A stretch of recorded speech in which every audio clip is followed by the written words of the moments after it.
It's time for To The Last Drop podcast with Liam Delcalm and Brendan Nell.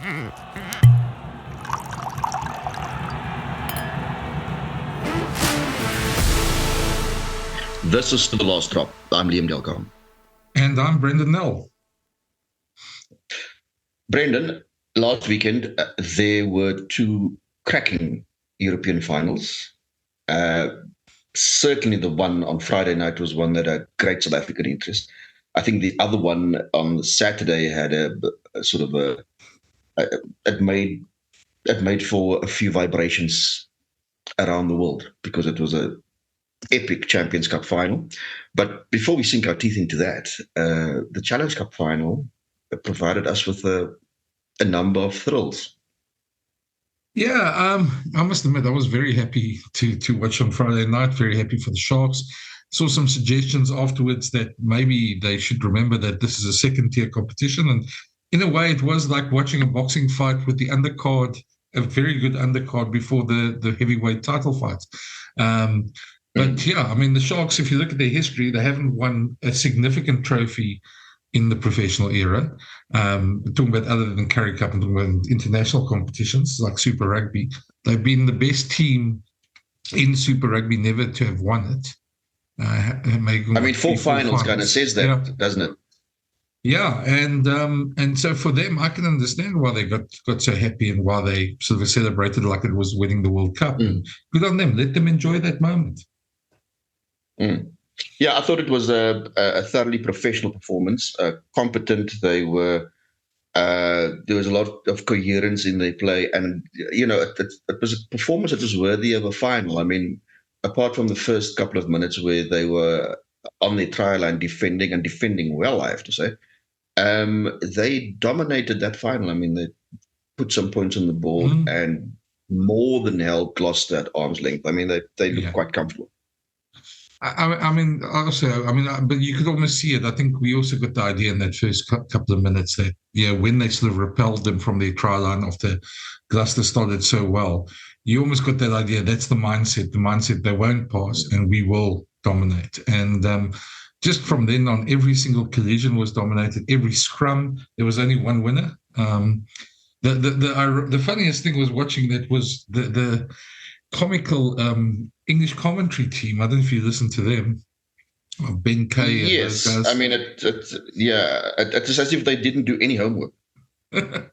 Plus, it also felt like they were watching a very different game to us. It was almost as if Gloucester were doing everything right, and the Sharks were just being lucky. And as it went on, at one point at 36-10, they started saying, "Oh well, the Sharks are doing pretty well." It just was bizarre watching it. We used to commentary teams, and we comment every now and again about it. But commentary is not an easy game, and ex-players do sometimes show a bit of bias and talk about we. In that game, I think in the third minute, they started talking about we should do better and we this. And it's just ridiculous at times. And to be fair, in the Champions Cup final the following day, it didn't get much better because you got a very strong sentiment of people willing Leinster on and Toulouse mistakes or potential mistakes sort of being highlighted, like, oh, wasn't that knock on, or wasn't this that, whatever. Yeah. Well, it's not something new. We used to have this. At times, I felt it was very much on the Greg Martin, those the Aussie commentators that were so heavily pro-Australia at times. Those ones that we saw in early days of Super Rugby, but it didn't detract at least. I actually quite enjoyed it because it made it a bit more enjoyable for me to see the Sharks win, even though apparently they were winning everywhere except in the commentary box. So, yeah, I don't want to drift off script, Brendan, but thinking of Chris Handy now, I mean, did you have more dummies than a Millennials baby? No, I must admit. All I remember, Chris Handy, the only thing I always is that "Go You Good" thing for Joe Roff and who was it? Matt Burke. Yeah. So I'll leave it at that. He also referred to somebody once. I think it might have been Stefan Terblanche. And they showed a replay of him scoring a try. I think it was Stefan Terblanche, and he called him. Look at him, the mountain man from Swellendam. Now, where he plucked that from, heaven knows. Anyway, I suppose the close. We are digressing.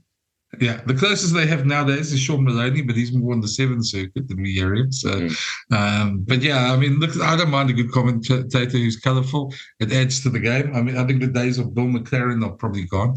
We're not going to see that type of commentator much anymore. But yeah, back to the game. I mean, I just thought the Sharks set piece was exceptional. I thought Pepsi Buthelezi probably had one of his best games in the Sharks jersey. And yeah, it was almost like, I mean, that dummy he threw for his try was, he sold it hook, line, and sinker to the defenders. Yeah. I mean, I think Carreras, it was a good able there in that in the last line of defense. But I agree with you. Buthelezi was very good. I remember in the semi-final how Clement at halftime had bossed the Sharks, especially at the breakdown. And I thought how the experience of Clement, their backer in particular, how they were making the Sharks pay. But after halftime, they turned it around in that semi, and I think they pretty much, Vincent Tutuka and James Venter, they've turned that around and basically brought that same second half form into the final. I thought they were very good. And I suppose also as an example of the tight five and obviously Springbok Leiden tight five, sort of leading the way and dragging these guys along. They're good on the Sharks. I mean, they were fantastic in that fight. And I thought the other thing, I mean, immensely proud of. Yeah, I agree. I think the other thing as well is Carreras. You talk about him; he was excellent at the high ball in the early stage of the game, but at some point something went wrong, and that's when the Sharks' dominance really started to tell. Because there was some point just after halftime where he started dropping 3-4 balls, and I think 2 of them led to Sharks tries, and it just went all awry, and that pressure sort of was huge on them. So I think that this is you can't stop the accolades. I know it's only the Challenge Cup, but given the Sharks' season and where they were, they'll know there's bigger things out there. They'll know there's bigger trophies to win. But for a team like them to bring home a trophy, good on them. Yeah, and I mean, they've got a foot in the door now. They obviously want to win the Champions Cup, so at least they've got a foot in the door, and it gives them a springboard. And you can now argue whether they've turned the corner. I think that final certainly showed what potential there. No doubt about that. Yeah, and we're going to get to obviously this week's URC games because there's a very spicy game in Durban, and in Cape Town this weekend. In fact, all across the board this weekend. But just we get there. Yeah, there was a little the matter of a game between two teams with 9 stars in between them, now 10 after this, with one of them now having 6 Toulouse. I sort of watched the game again on Sunday. It was in the background, and I started watching it again and sort of watching where Toulouse actually sort of dominated. And their defense was exceptional. I know everyone talked about Jacques Nienaber coming to the game, but one of the things I did pick up is if you look at it, Leinster actually dominated that game. All the stats, so when you look at the stats, if you look at the stats, 68% possession, and a Leinster team normally with that sort of type of possession normally runs away with the game. Their attack wasn't as good as we thought they would be, and they just didn't look on song. I thought Toulouse defense was good, but they weren't as good as we've seen them before. But they were exceptional in moments of that game, and it was nice. There was a bit of a slugfest at times as well. Yeah, but I think that's the way they often play when they have a team that is just about their peers. That's kind of on par with them. They're quite happy to defend. They back their systems there. I thought the way they went about the breakdown, where they actually caused the kind of chaos Irish teams, or some of the better Irish teams, what they do at the ruck, Toulouse was able to do to them. That certainly disrupted a lot of their rhythm. They obviously Leinster play a game that's based on continuity, and they eventually wear you down by taking the ball through the phases. But apart from the number of turnovers that Toulouse exacted at the breakdown, when Leinster had the ball, Jamison Gibson Park was almost always on the back foot. He couldn't pull the strings the way he usually does, and so their game I felt lacked rhythm, and they didn't, as much as they had good field position, I just, you just never got the impression they were going to score all the time, if you know what I mean. I mean, they would usually do that to other teams, but on Saturday, that Toulouse defense was outstanding. And it also feeds a little bit into a narrative that Stuart Barnes, the former England international, something that he wrote about, I think about a week and a half ago or so ago, where he spoke about the influence of Jacques Nienaber in the Leinster setup. Because Barnes made the point that Leinster kind of is searching for something extra. They've come close in a number of finals and semi-finals elsewhere in other competition. And they were looking for, that little bit of extra, and they were looking for this in defense. And by bringing Jacques Nienaber in, that actually arrived at the cost of the attack, at the expense of the attack. And looking at that final, maybe he has a point. Yeah, yes, and yeah, I mean, I think there is probably some validity, and I think there's always going to be a bit of soul searching after you've lost a final. They've lost now 3 in a row, 4 in 6 years. So there's going to be a lot of pull clutching and fingers pointing at places, and I think Leo Cullen's probably going to come under some pressure as well. But yeah, I look at it this way: in the quarterfinal, when they smashed La Rochelle in those first 20. That was the attack that sort of smashed them. In the semi-final against Northampton was pretty much the same, was the attack. They took the game away from Northampton. Eventually, Northampton came back in the latter parts of the game, but it was certainly the attack was in the forefront. The attack wasn't that good on Saturday. And part of that comes from the pressure that the defence puts on you, obviously.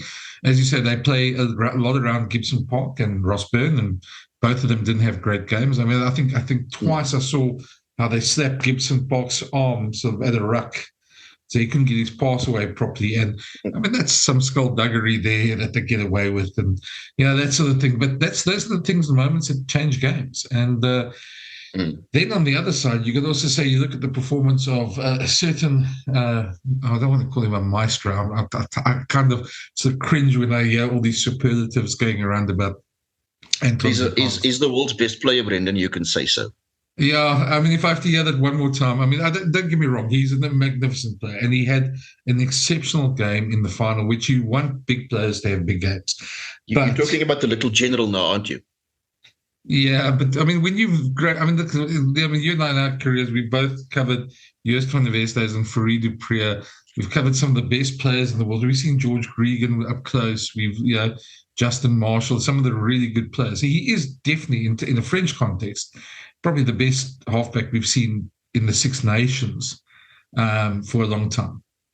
And he is good. He's exceptionally good. He's heads and shoulders above other players in his team as well. But I don't know, when you start telling everybody from the moment he touches the ball, he can't do anything wrong. And I know I'm being a bit of a killjoy here when I say this, because anybody who watched the game, he was by far the man of the match, and he those turnovers he did. But I kind of enjoyed when Dan Sheehan pickpocketed him there and ran 70 meters. But then again, the guy who made the turnover penalty was Dupont. So you got to give him his credit. But I think the problem with that is every time he touches the ball, we just keep on hearing best player in the world, best player in the world. And he's bloody good. Don't get me wrong, but I get a bit tired of hearing that as well. Mm-hmm. Look, to be fair, a lot of the action revolves around Monsieur Dupont. So, and he was exceptional again. Look, I mean, they've got their 6th star, and if you take him out of the Toulouse equation, they'll still be a good side, but they won't be as good. I think they got a deserving 6th star, and it's probably time for us to move on. Just before we do, I'm just going to stick on one point and just get your opinion on this, because it's something I've been thinking about a lot the whole weekend. Is obviously it's great that the Sharks have made the breakthrough in the Challenge Cup.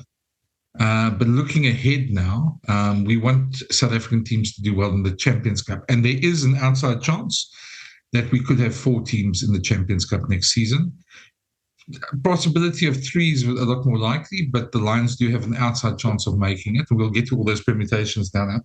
But in terms of how you approach the European Cup or the Champions Cup, it's no longer the European Cup. I must keep on saying it. So it rolls off the tongue so easily because we're used to it. But in terms of approaching it like that, you got to sort of think to yourself, how do they become successful to match a team like Toulouse, La Rochelle, Leinster? Leinster have shown they've struggled to play on both competitions. And often we've seen, especially with the French teams and other teams, that when they're not doing well in the one competition, they sort of just shut up shop and they concentrate on the other competition, which is obviously almost what the Sharks did in the Challenge Cup. But going ahead, there's 2 different approaches now. The Sharks have gone for the Galacticos approach. They try to sign everybody in their brother, literally, in the Chukas case. While the Bulls and the Stormers have followed a very different approach. The Lions obviously don't have the same budgets that the other 2 teams have, but the Stormers have got a good base of young talent coming through, and they've tried to bring back 1 or 2 older players, JD Schickeling, who's coming back now, that sort of player.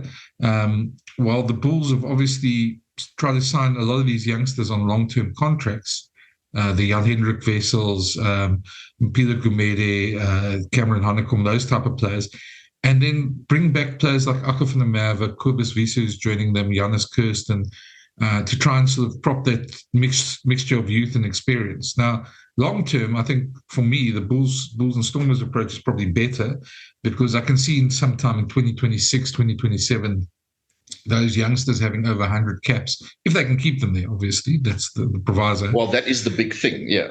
Yeah, if they can keep them having over 100 caps and that team being a lot more settled and a lot more able to take on the big guns in Europe. But, one of the things that's never going to change is the travel factor, because you're going to have to go beat a Toulouse or La Rochelle somewhere in the competition, or Leinster away from home. And if you can't do that, you're not going to win the Champions Cup. That's the way I see it. And even in a neutral venue, if they play in Cardiff or Tottenham Stadium, it's still away from home, a long way away from South Africa. So that's the other part. But yeah, in terms of the 2 ways of looking at it, the Sharks are looking for immediate success. And we've spoken to Marco Mazzotti on this show as well, and about the way they're going about it. But the Bulls, which one do you think is going to be better in the next year or so? Maybe not 27, 28, maybe say a bit more sort of next season or the season after.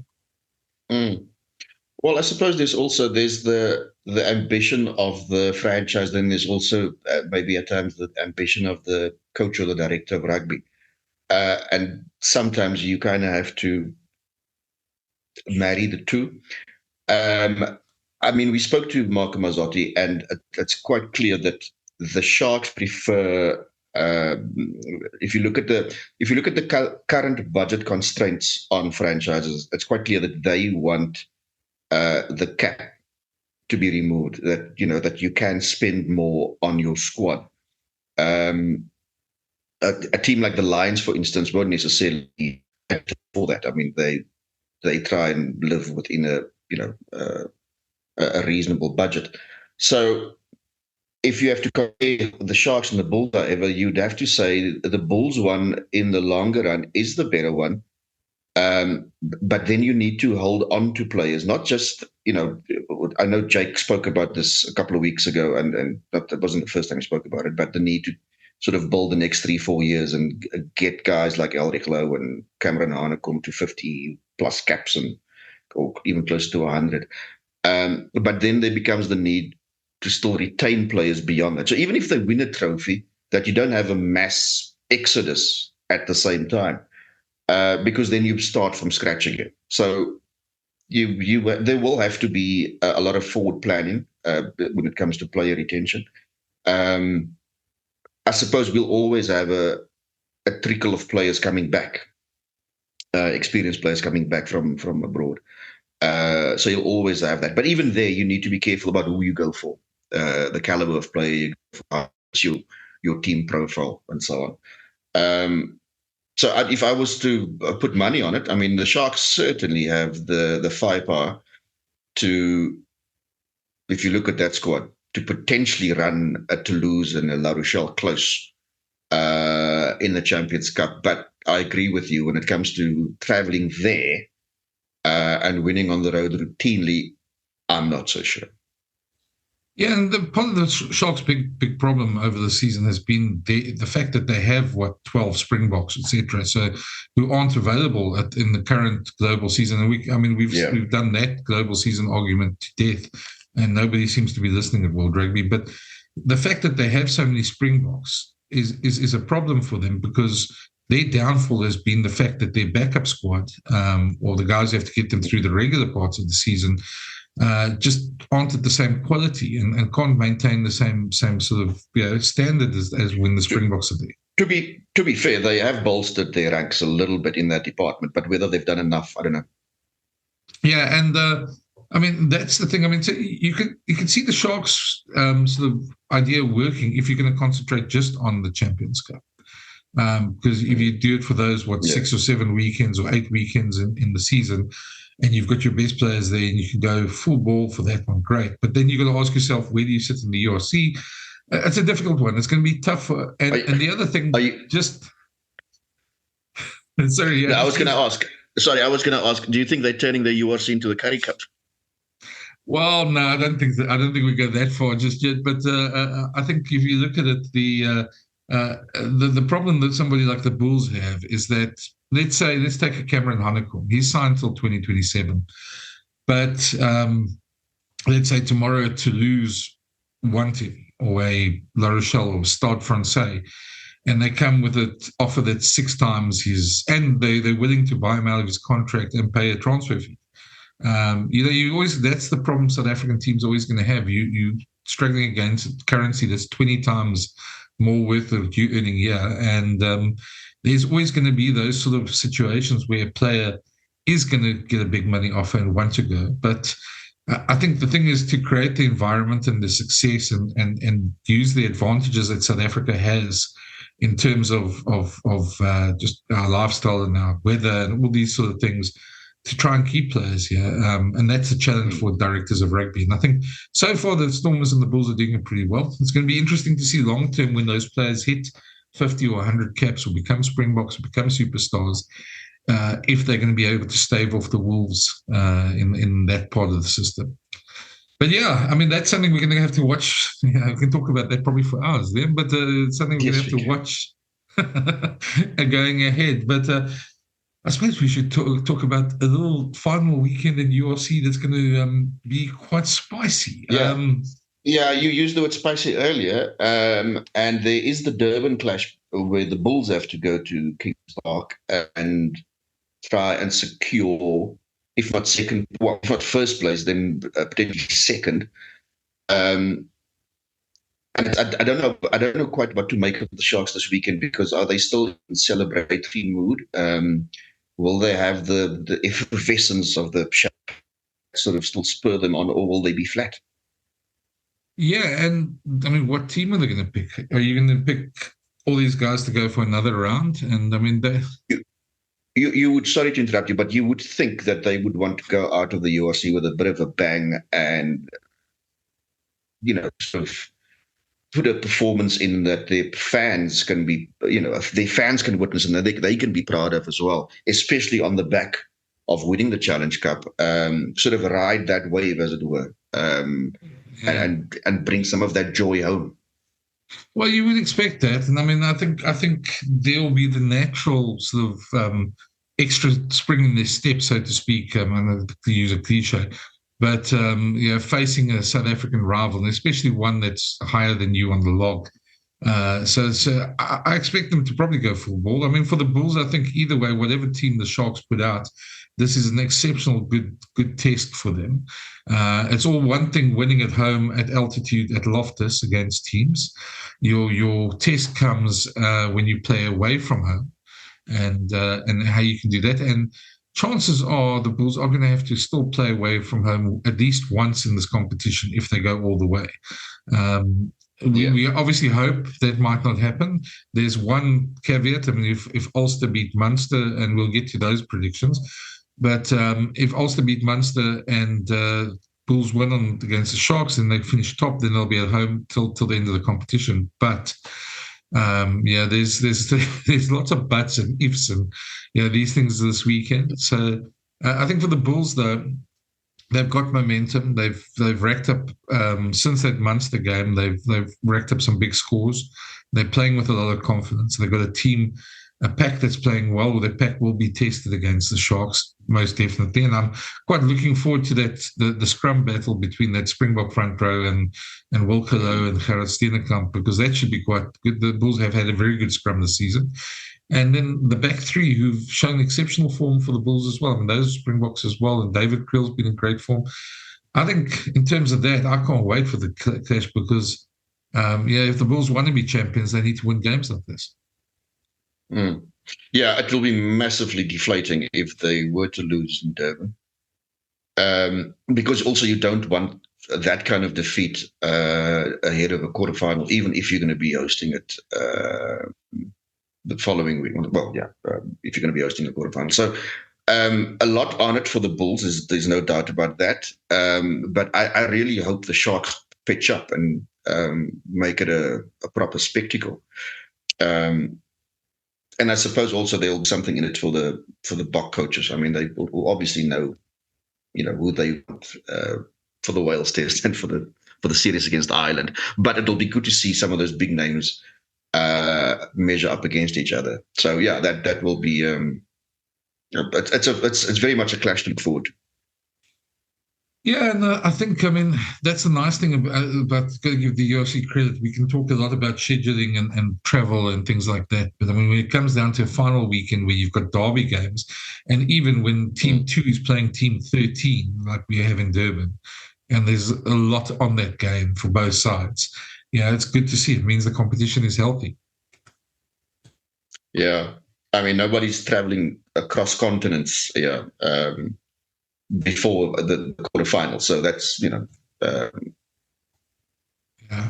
least the teams that are hosting, that's what I'm getting at. Yeah.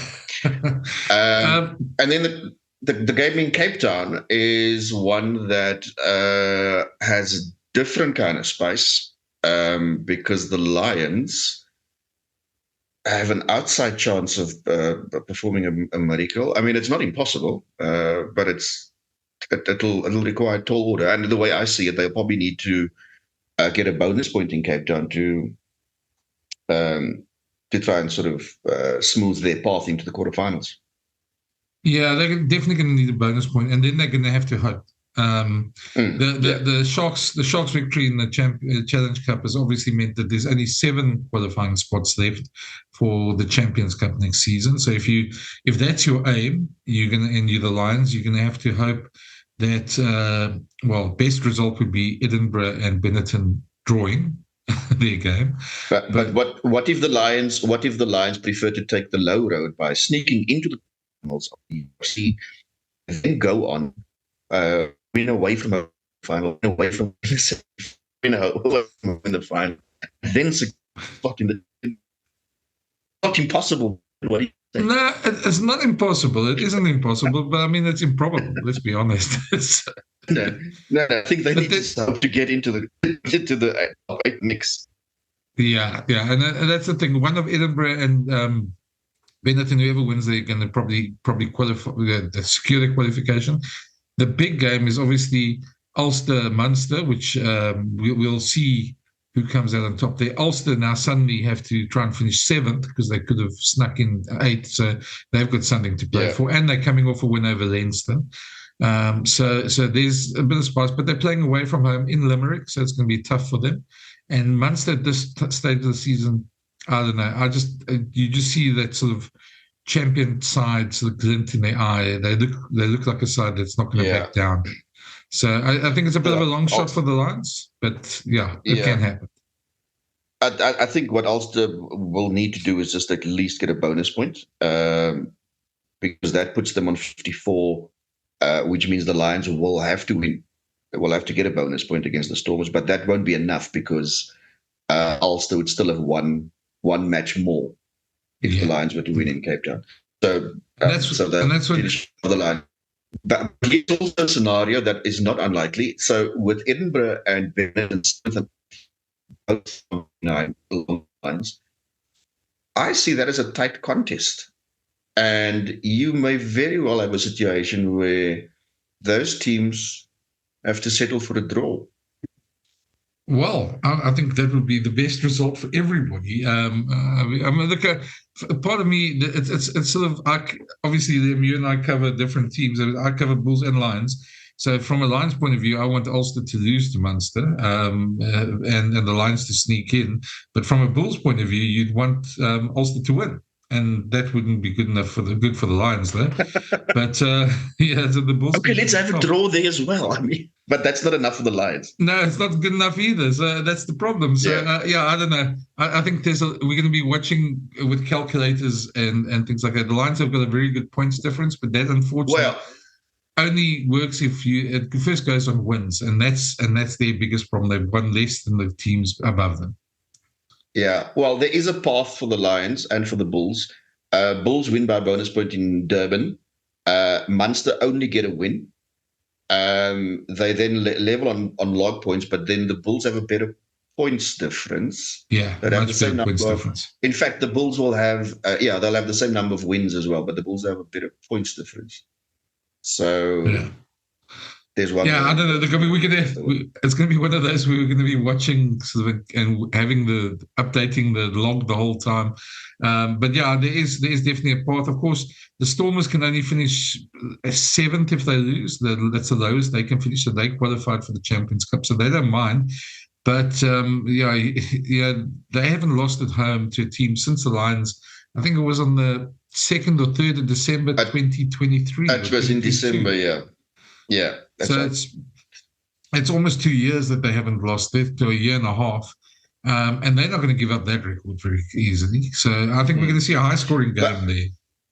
But they could also take the view they will have to travel one way or the other in the quarterfinal. So they might opt to keep their powder dry and sort of, I don't know. Because they can't advance themselves from 5th to 4th. That's out of their reach. Yeah. Well, I mean, then you got to ask yourself. It'll be tactically interesting. Yeah, because you got to ask yourself, who's your preferred opponent then? Because you sort of think to yourself, do they want to go to Loftus and hope the Bulls finish 2nd, and then they lose their game and finish 7th, and then they go to Loftus? Which is better for them, to travel to Loftus or to travel, to Limerick or Dublin or Glasgow? Look, I mean, it would have to be Loftus. Unfortunately, I it's not a scenario I want to see, because I want to see, obviously, our team go as far as possible. And another Bulls Stormers quarterfinal is not something we really want. We want teams to rather meet in semis or final. So, but I can see that sort of argument being some people's preference. Yeah, look, I mean, it's Limerick is in the making there. That's one of the possibilities. There's Loftus, Dublin.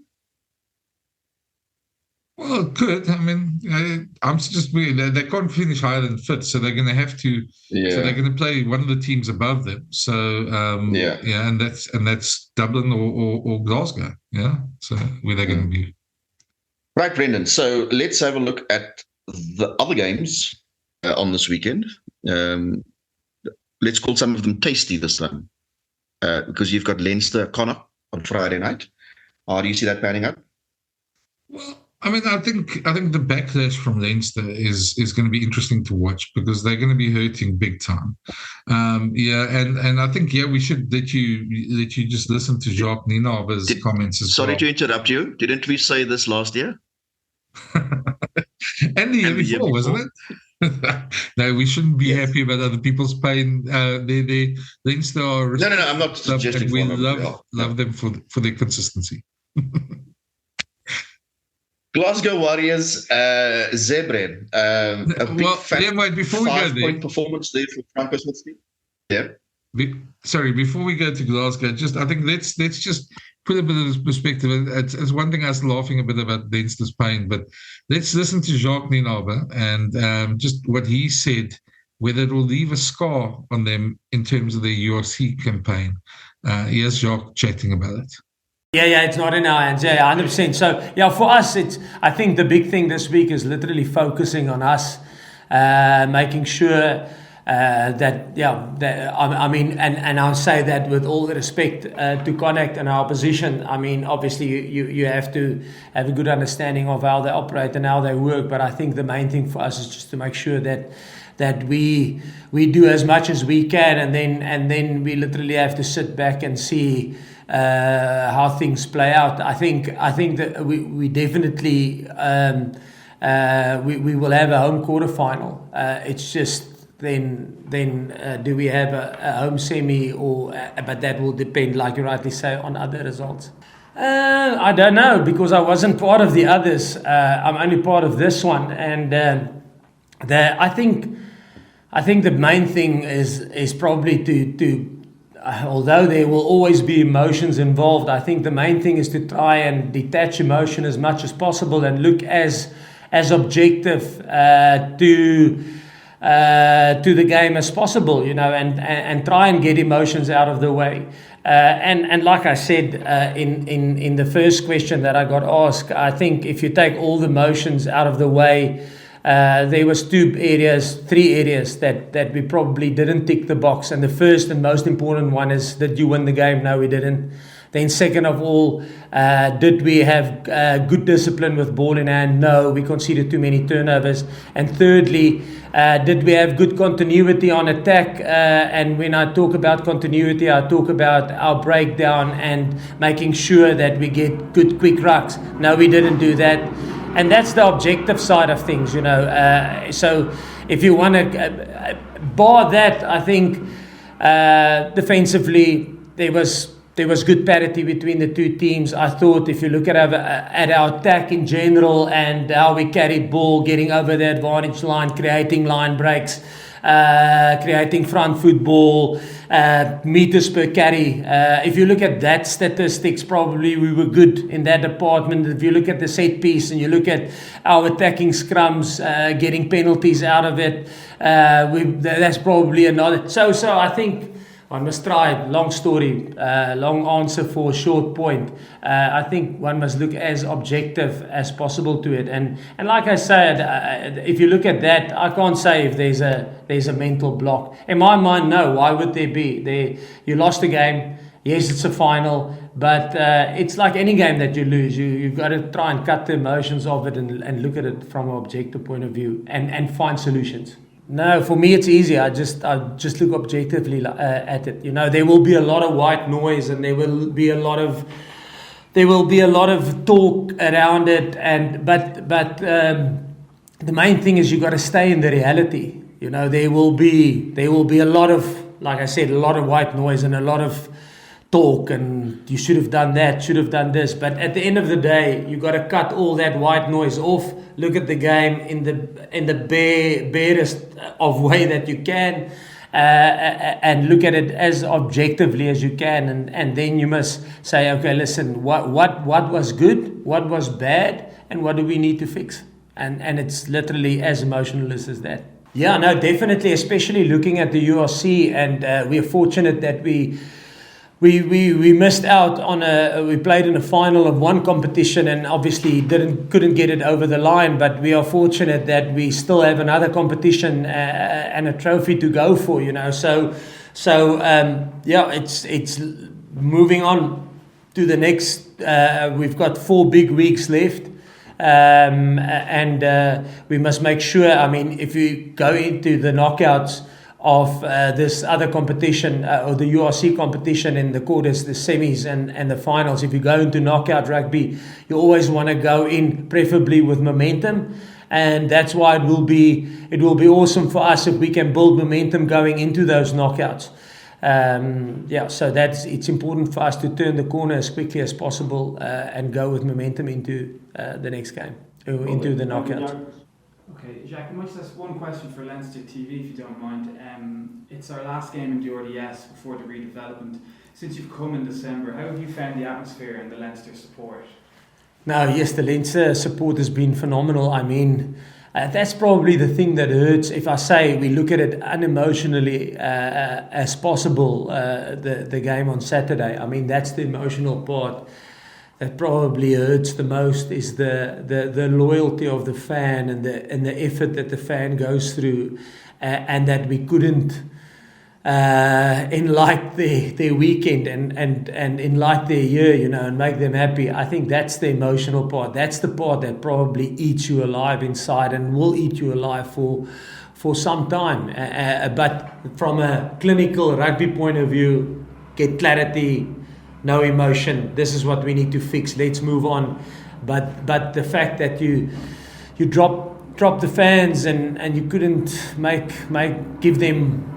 give them some happiness, is the thing that will probably eat you alive, especially the fan base that we have and how loyal they are and how much they support us through thick and thin. So yeah, that's the tough part. So, and that's why it's important for us this weekend. That's why what I meant when I said it's about us.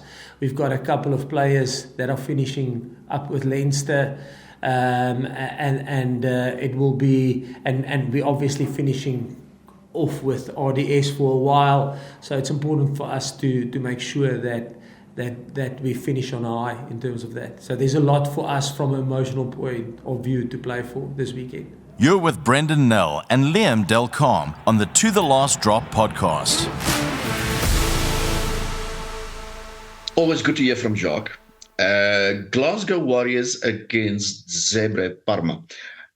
I just see 5 points here for one team. What do you see? If there was more than 5 points to get, I'd see more than 5 points there. The only interesting thing would be to see if Franco's son, Franco Jr., who plays for Zebre Parma, actually makes the starting lineup. Otherwise, there's not much you can really say about that game, other than there might be a family reunion afterwards. Yeah, look, I mean, you want for them to get back onto the horse, because after their visits to South Africa, they would have been hurting. So a good solid performance at home will certainly get the fans back on board again. Yeah. And then now for the big calls. Now we're getting to the big calls there. Stormers, Lions. Come on, give us your call. I'm still going to go Stormers, not by much, but I think the Lions will give them a big scare. I just feel that the Stormers, even if they off their game, they find ways of getting themselves out of trouble, and they have the composure to do that, and key plays in key areas to do that. So I'm still going to go Stormers, but not by much. Yeah, and this is one of those that inevitably, whatever prediction you make, you can easily be wrong. And so, I mean, I think it's a very close game. I think the Stormers do have the advantage of home ground and should be favourites for the game. But I'm going to go with my heart a bit and say a lovely JC Pretorius try to win the game, get a bonus point, and give the Lions a chance. Although I don't think things are going to play out their way late in the evening. Now I'm suddenly reminded of the Cats going to Cape Town way back in about 1999 under Laurie Mains. Rasmus is and in the last league match toppled the Stormers, who then had a semi-final against the Highlanders the following week, and yes, the Cats battered them on that occasion in a low-scoring game. I'm not suggesting for a moment the Lions will do the same, but it certainly has the makings of them potentially just knocking the Stormers out of their stride. You mentioned the Cats. Wasn't that the Men in Black years of the Stormers? Didn't they have a bit of a player strike the day before the Highlanders game started? Yeah. I think there were also a couple of big collisions in that game, if I recall. No. Those days of the ugly jerseys of Super Rugby. Yeah, that 1998 jersey. Oh my word! Yeah, let's move on. Yeah, Benetton, Edinburgh. As you say, close game. I'm gonna go for Benetton on this one. Then a draw. A draw would be. We want a draw. I think for once in our lives we're calling it a draw. So a game that no one's going to care about. Scarlet's Dragons. I'm gonna, yeah. Sorry before we move on. I mean, I will happily have equal amounts of haggis and pasta on my plate for that one. So let's move on. Yeah. Scarlets Dragons is not a game I think either of us really worry about who wins, but whoever does win, it will be good for their final game of the season. Yeah, you'd probably have to say Scarlets here. Yeah, and this is part of the Judgment Day games, the double-header at Cardiff. And so that's hopefully they get a good crowd and it's a good day of rugby for the Welsh teams because they've had a tough year, so a tough season. And it's Cardiff City Stadium, not the Principality. We need to point out. No. Then, of course, the big one in Durban. I'm going to go for the Bulls. I just think even though the Sharks did win the trophy and were so good against Gloucester, I think the Bulls are on song at the moment and are probably a bit more determined. I don't think it's going to be a pretty game in any sense, but I'm not sure if the Bulls will get a bonus point. But I think they will win. I think the Sharks have probably achieved what they want to achieve this season, and that difference in attitude might just be the difference in the game. I totally agree with you. The Bulls have a bit more riding on this. And when it comes to winning tight contests, I suppose the team with a stumble on the day will prevail. And I think the Bulls have that box to tick. The one I'm hoping for an upset from a Bulls point of view, Munster Ulster. I'd hope Ulster do, but chances are, if I go with my heart, if I had to put money on it, I'd put it on for a Munster win at home. Yeah. For me, that game is all about whether Ulster get something out of it. So Munster win probably by 8-9 points. So I think Ulster will get close to potentially getting a bonus point, but I don't see them winning. Yeah, it's going to be interesting to see, just from that point of view, from Ulster and Benetton Edinburgh, that if the Lions don't sneak in, just who sort of gets a 7th and 8th spot there and who misses out on European qualification. Already you're looking at a point where no Welsh teams are going to be in the Champions Cup. So, they've got very little to look forward to in terms of that. They've just got Challenge Cup next year. And that brings us to the last game, which is Cardiff Ospreys, which is probably the two best Welsh teams of the season. And probably just more, for the Shield rights, that'll be the only thing really on the line for them. The Ospreys have been impressive in parts of the season, so I'd expect them to get up for this game. So for me, Ospreys and possibly win an outside bonus point range. I don't know. I think this is going to be a close game. I think more to me. I think Cardiff probably that win in Durban. It'll depend what that did for them. They've had a tough season, so they've lost a lot of games by 4 or 5 points. So if that win in Durban has sort of inspired them, they might be able to sneak a result. But probably if I had to put money on it, would be the Ospreys as well.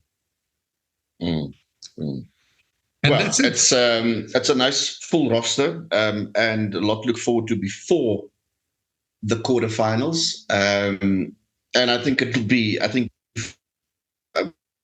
coaster ride today. I think it's going to take us through a full range of emotions. So there's a lot to look forward to. Yeah, there is, and we'll definitely be keeping our calculators close, the permutations, and we'll have a lot to discuss next week when we know who's playing in the quarterfinals and who's in the Champions Cup. But that's it for us this week. This has been To The Last Drop. We've really enjoyed it, and the season's getting towards a climax. Join us again next week, and thank you for listening. Cheers, then. Thanks for listening, and a reminder, you can find all the To The Last Drop podcasts on the Brendan Nell YouTube channel, iono.fm, Spotify, Player.fm, Pocket Casts, Google Podcasts, and iTunes, or wherever you find your favorite podcasts.